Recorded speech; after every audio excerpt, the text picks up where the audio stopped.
So this is the iPhone 14 Pro Max, and it's been out almost 3 years now, not quite. But this phone, is it still a beast here in 2025? That is the aim of today's video.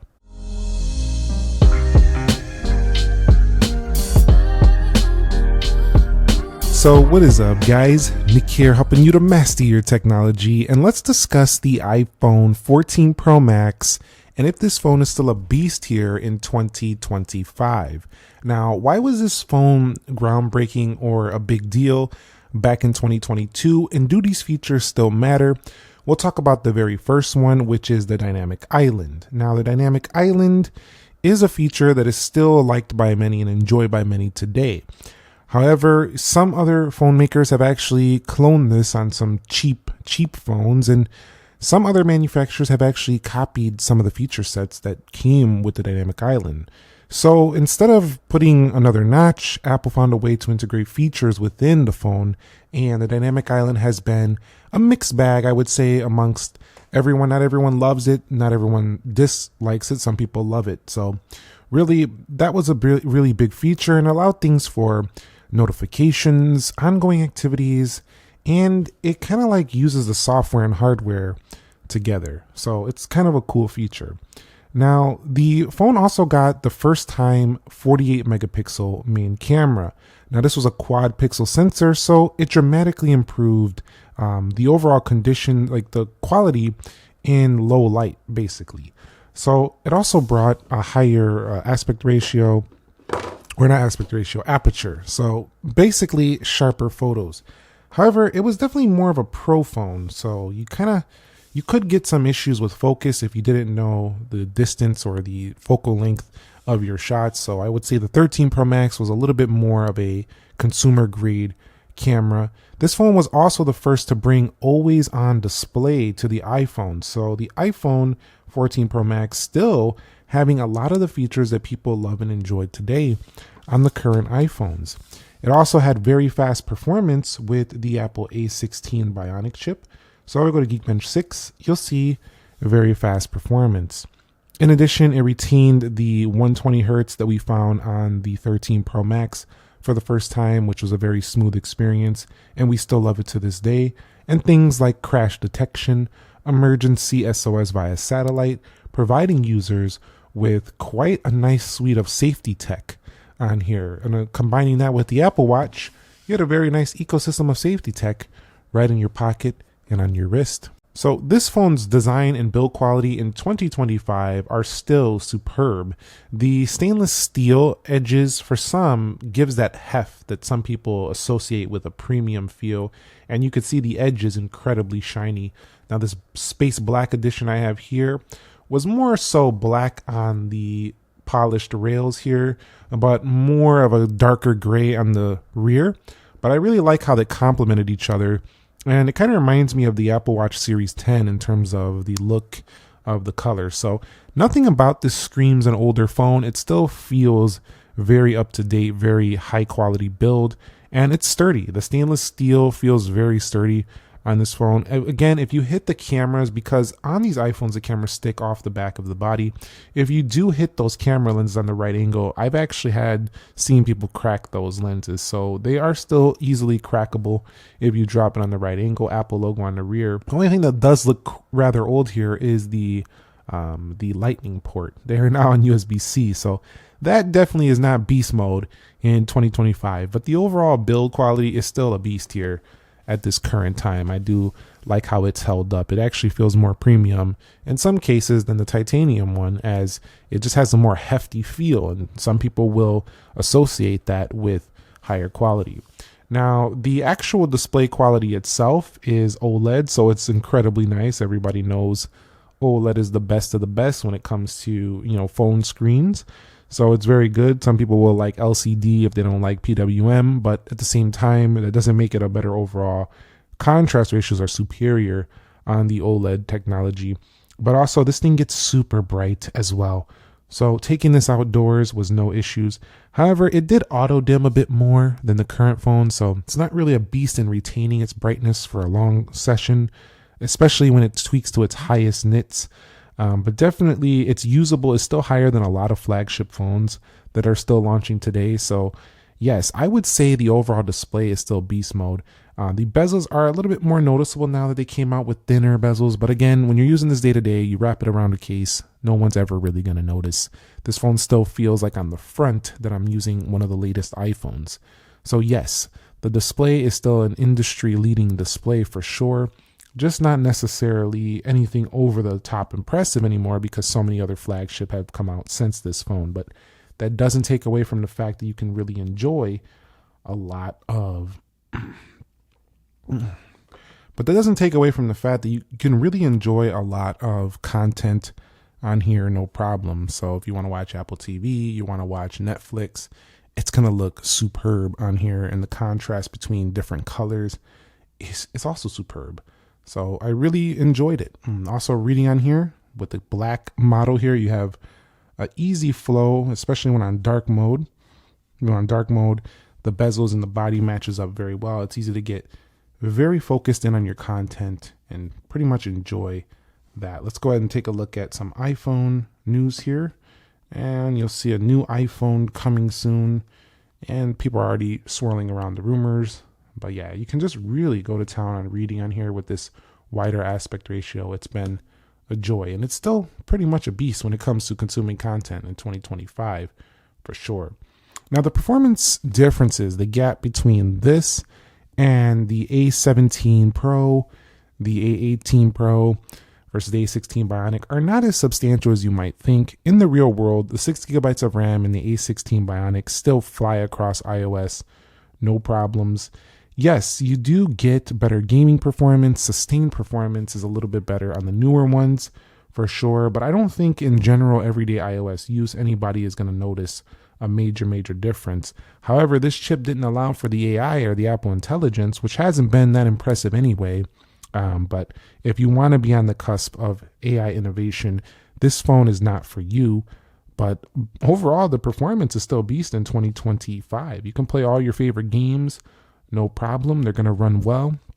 And you still get a lot of updates for them. So it's just not a problem if you want to just go to town on enjoying your favorite content and stuff of that sort. So definitely, I do think that the iPhone 14 Pro Max is a good phone still to keep holding on to if you enjoy, playing games and stuff on the phone. It's a large screen. You can move things around. No problem. It's all good to go with that.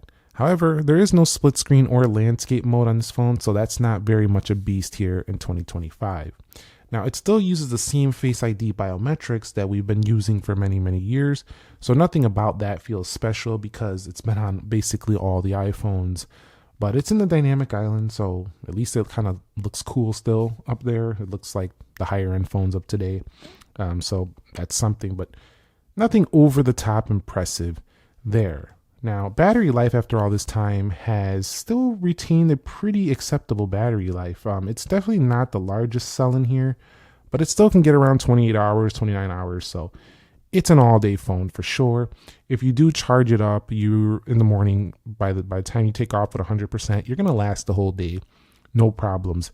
However, if you do want a phone that is like overly impressing you, you'll want to take a look at the current 16 Pro Max. That one can last like a day 0.5, sometimes 2 days, maybe 2.5 if you're a low to medium user. So the 14 Pro Max is a full day phone, but not much more, just a little bit more, maybe 1.2 days. So I would say like a day and then most of your morning, but not the whole half of the first day of the second day. So it's good, close to great, but the newer phones are just much better. So is it a beast in 2025 in battery? I would say no, but it's not horrible. The 14 Pro, though, the smaller one, is not great. That one's definitely not one I would recommend with battery life in 2025. Now, when it comes to the actual camera system results in 2025 compared to the standards that we're seeing today, you're just seeing one of the main things you're not getting with this one versus the newer phones is the zoom is capped at 15x. But some of their cheaper phones are 10x. So this is still not really behind in any major significant way. Of course, we don't have the 4K 120, but how many of you are actually using 4K 120 at this point? It does have 4K 60, and we do have cinematic modes, slow motion, panoramic, and this will support the iOS 26. However, you're not getting the AI features. At the same time, I do have to state that I could easily use this camera day to day and enjoy the results very much. It's a very good camera here in 2025. As a matter of fact, some of the close-in shots when you zoom in on this phone actually can still sometimes produce sharper results than some of the newer phones. It's the way this one was processing the results. So it's kind of weird. You can see some camera comparisons online where 14 Pro Max sometimes produces sharper results. So yeah, the camera is absolute beast mode in 2025. The front-facing camera also still very good. It's still a similar camera that we find on the newer phones. They haven't really went to town on the front-facing in a while. And of course, because these phones are iPhones, they are going to upload to social media platforms in a very, very nice standard. Now, the iOS 26 performance I can't really talk about because I'm on the 18 series here, production software. I'm not going to put 26 on this phone until the official or at least public beta start coming out for this one, as I don't want to run the early dev betas on this older phone. It's not going to run super well. One thing I will state about this phone, though, is that if you want to use it for gaming and stuff of that sort, it does warm up. I cannot say that it doesn't. It does get pretty hot under heavier gaming games. So Call of Duty, longer sessions on higher graphic games, you'll feel it a little bit, but it does throttle a little bit if you've been playing a while. Other than that, though, it has pretty good performance. I'm not going to kid with you. It's still enjoyable. Real world app tests, day to day, you will see that if I was to do another app test to this day, it can still have very fast performance because it still was a very fast high-end flagship iPhone at the time. You're going to see it just runs through these things just fine. So that's not really a problem. Again, I still feel like any of these larger iPhones should have the ability to split screen, because all this performance, all this screen, why not? Why do we not have that ability right here? The durability of this phone has been also pretty superb. I will say this black color did scratch up quite a bit around the charging port. That's pretty common for it to kind of chip off like that. But they went away from this polished edge. So you don't really see that on the newer ones too much, but you can still see chips on the newer ones if you drop that. But this pink could come off if you're a little bit rough with the phone on this space black. If you don't want to see that too much, go with something like the silver on this phone. Silent switch looks kind of old here as well. We don't have ourselves the action button. Do I say I miss the action button? Not really. I almost never use the action button if I'm being honest. I do miss the camera button though. I do like the camera button just because I like to have a quick press.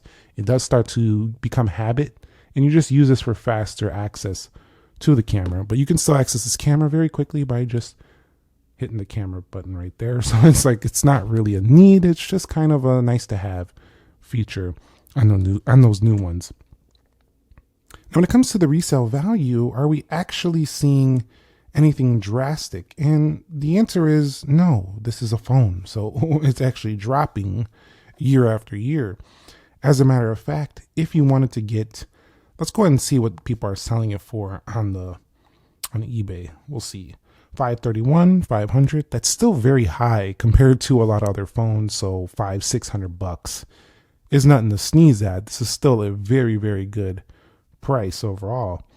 But for you're getting this phone for $800 cheaper than when it first came out. So that's a good price for you, but not really a good price for selling it if you bought this brand new. You definitely lost half your value, but you didn't lose as much value as if you bought an Android phone, that's for sure. So it's holding up pretty decent, but you're going to get less if you trade it in Apple stores. But if you want to get the most, you might want to consider trading this in before the 17 series comes out, as this is going to drop more in value. Probably not too much, but definitely is going to drop a little bit. So who is this phone perfect for today? I already know who it's perfect for. It's perfect for someone who wants a high-end modern iPhone experience but doesn't need Apple Intelligence. There you go. This is for you. And you want it at a cheaper price point. You don't want to buy a Plus because you don't want the non-120 hertz display. You don't want to pay the new high iPhone prices. This will be a perfect phone for you. But right now, at this current time of the year, it's kind of still hard to recommend any iPhone until we see what the new base models bring. Because if those start to bring promotion, which I think they will, a lot of these older premium, the Max phones might not be a great used option anymore, as you can just get the 120 hertz promotion on the newest phone for under $1,000. So these might only still be a good deal as they continue to drop into like under the $500 range on the used market. So my final verdict is it worth keeping right now or upgrading this phone currently? And the answer is, of course, we would keep it until we see what 17 Pro Max brings. But we don't know if it's going to be worth an upgrade later this year until those come. I would say that let's hold on to this 14 Pro Max until we see if the base models get better or if the Max get better, and then we'll do some comparisons then. But as of now, it's still a beast. In 2025, this phone is hefty, great camera, long battery life, great screen. Not the best performance ever compared to the new phones. Doesn't have the best sustained thermals compared to the new phones. But it still doesn't get too hot because the stainless steel doesn't get quite as hot as the lighter titanium devices. It's a beast. But there's still better phones, but it's still a beast. So let me know your thoughts. Do you still have a 14 Pro Max? Do you plan on buying one used? You found a great deal. Somebody handed it off to you. Are you planning on upgrading later this year? Let's discuss that down below in the comment section of this video. If you found it helpful, entertaining, informing, do me a favor. Click the like button for me. Subscribe if you haven't already. And I will catch you all in the very next episode. Nick here. Be sure to be well, and peace.